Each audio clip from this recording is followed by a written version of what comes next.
से कुछ महीनों से या कह लें तो कुछ वर्षों से जो है नवादा शहर में आरओबी बनने के लिए जो है एक मामला चल रहा है। तो कुछ साल पहले यहाँ जो है शिलान्यास किया गया था, तब लोगों को पता चला कि आरओबी जो है ये शहर के बीच से होकर गुजरेगी। पहले ना किसी पब्लिक से पूछा गया, ना किसी से कंसल्ट किया गया और ना कोई मंतव्य लिया गया था। तो जैसे ही हम लोग को पता चला आम पब्लिक को कि आरओबी शहर के बीच से ऐसे ऐसे करके गुजरेगी, तो हमने तहकीकात किया। तो उसके बाद पाया कि ये आरओबी बनने से जो है काफ़ी लोगों को नुकसान होने वाला है। लोगों को ये पता अभी तक नहीं है कि रेलवे फाटक जो है स्टेशन के पास वो बिल्कुल बंद हो जाएगी। रेलवे फाटक बिल्कुल बंद हो जाएगी, ये अभी आम पब्लिक को नहीं पता है। लेकिन हकीकत यही है कि रेलवे फाटक सब दिन के लिए परमानेंट बंद हो जाएगी और रेलवे ओवरब्रिज ही काम सिर्फ करेगी। जिसको पैदल भी आना होगा तो उसी रेलवे ओवरब्रिज से ही आना जाना करेगा, नीचे जाने की उसको जगह नहीं मिलेगी। तो लोग अभी भ्रम में हैं, इस भ्रम को हम दूर कर रहे हैं। और दूसरा एक भ्रम और मार्केट में चल रहा है कि संजय साव का मकान टूट रहा है, इसलिए संजय साव इतना ये सब काम कर रहे हैं। हम आपको क्लियर कर देना चाहते हैं कि मेरा मकान 1 इंच नहीं टूटने वाला है, ना होटल टूटेगा ना मेरा मकान टूटेगा। मेरा होटल का जो बाहर पार्किंग खुला हुआ मेरा जगह है वही हमारा सिर्फ टूटने वाला है, मकान में कहीं कुछ होने वाला नहीं है। जबकि पहले आरओबी की चौड़ाई और कम था, पहले के अनुसार बनता तो मेरा जो पार्किंग वाला जो जगह है वो भी अब आधे रहता। लेकिन इधर कुछ दिनों में हुआ कि नहीं, अब 60 फीट की जगह 81 फीट होगा। उस हालत में भी मेरा पार्किंग का ही स्थिति जा रहा, मेरा मकान टच नहीं हो रहा, मेरा होटल टच नहीं हो रहा। मेरा आगे मकान है, लोगों की भी दिमाग में है कि इनका मकान टूटेगा। जबकि जो अभी स्थिति बना हुआ है आरओबी का जो नक्शा आया है वो इंदिरा चौक के सामने से निकल रही है, जहाँ 5-6 मकान टूटने की बात आ रही है, पूरी बिल्डिंग को पूरा ध्वस्त होने की बात आ रहा है। तो सभी लोगों का रोजी रोजगार और जीना मरना जो है मुश्किल में हो जाएगा। तो हम यही सभी आम पब्लिक और आम जनता को बोलते हैं कि आरओबी बनाने के लिए यदि सरकार चाह रही है, प्रशासन चाह रही है, अंडरपास नहीं बनाना चाह रही है, जबकि अंडरपास हज़ारों की संख्या में रेल बोर्ड जो है पास कर रही है और अंडरपास बन रही है। और नवादा जिला में भी कम से कम अभी लेटेस्ट में 7, 8, 10 बन रही है नवादा जिला में अंडरपास। तो यहाँ भी बन सकता था, कोई दिक्कत नहीं था। लेकिन तो भी कुछ लोगों द्वारा कहा जा रहा है कि अंडरपास नहीं बनेगा, आरओबी ही बनेगा। तो उस पर आरओबी पर हमने एक प्लान तैयार किया है, जो 4 तरह का प्लान है।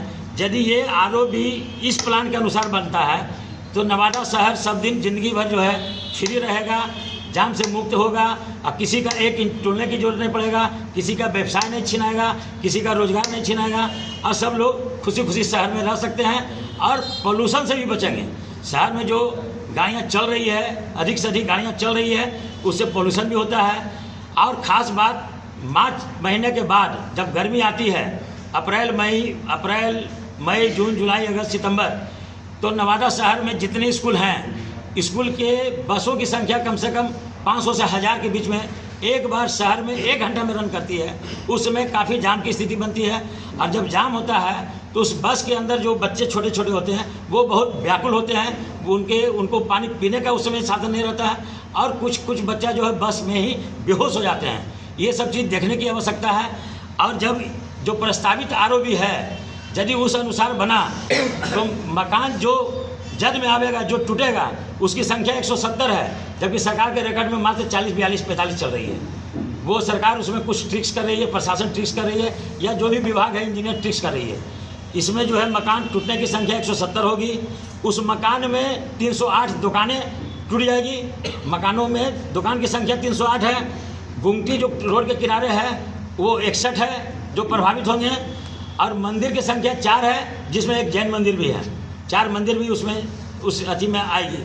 उसके बाद सदर अस्पताल टूटेगा, पशु अस्पताल टूटेगा और पोस्ट ऑफिस टूटेगा। ये इतना जो है तोड़ने की आवश्यकता पड़ जाएगी। तो हम सरकार और प्रशासन से गुजारिश करते हैं कि आरओबी जो प्रस्तावित है उसका सिर्फ मॉडल चेंज कर दिया जाए तो सभी लोग जो है बच जाएंगे। सभी लोगों का मकान टूटने से बच जाएगा, व्यवसाय खराब होने से बच जाएगा, बेरोजगार होने से बच जाएगा और बढ़िया नवादा, सुरक्षित नवादा बन जाएगा।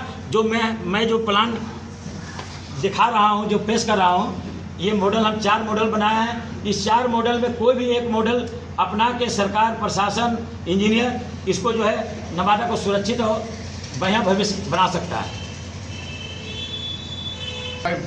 बनवाए हैं, IIT से बन करके आया है, जो टॉपर इंजीनियर लोग बैठ करके उसको तैयार किया है। तो सरकार चाहती जनता को सेवा देना। जिला प्रशासन का भी सोच है कि जनहित में लाभ हो, तो जनहित में लाभ ये चारों नक्शा है। ये चारों नक्शा उसी रुपया में इस एक नक्शा को सिलेक्शन किया जाता है तो सबसे सुगम रास्ता इससे है। 15,000 की आबादी जो है जस्ट रेलवे लाइन के पार हुई है, अब 15,000 की आबादी है, उसको जाना पड़ेगा रेलवे गुमटी से छोड़ करके 3 नंबर स्टैंड कराए कॉलेज से निकल, वहाँ चढ़ेगा और उतरेगा जा करके वहाँ जाकर, पैदल तो कोई रास्ता रहा नहीं। तो लोकल लोग को भी बहुत काफ़ी कठिनाई हो। अब बाहर से जो कौआपुर से आवेंगे, वारफलीगंज से आवेंगे, रोह रुपौ पे जो लोग आएंगे उनको हॉस्पिटल आना है या इंदिरा गांधी चौक के निकट आना, उनको पहले जाना पड़ेगा प्रधान चौक के निकट। ये चारों नक्शा बहुत सुंदर बना हुआ है, जनहित में अच्छा है। उसी रुपये में चारों नक्शा, कोई एक नक्शा सेलेक्ट गवर्नमेंट अगर कर लेती है, रेलवे प्रशासन या जिला प्रशासन, तो सबसे आराम करती है। हम लोग इस नक्शा के साथ हैं और ना इसमें चेयरमैन साहब को कोई मकान टूट रहा है। अगर टूट भी रहा है तो चेयरमैन साहब मकान तोड़ने के लिए तैयार भी रहेंगे, उसमें भी कोई शक नहीं है। मतलब जनहित में उपयोगी हो, जिला प्रशासन रेल प्रशासन को वो चाहिए कि जनहित में कौन उपयोगी है, हम यही मांग करते हैं।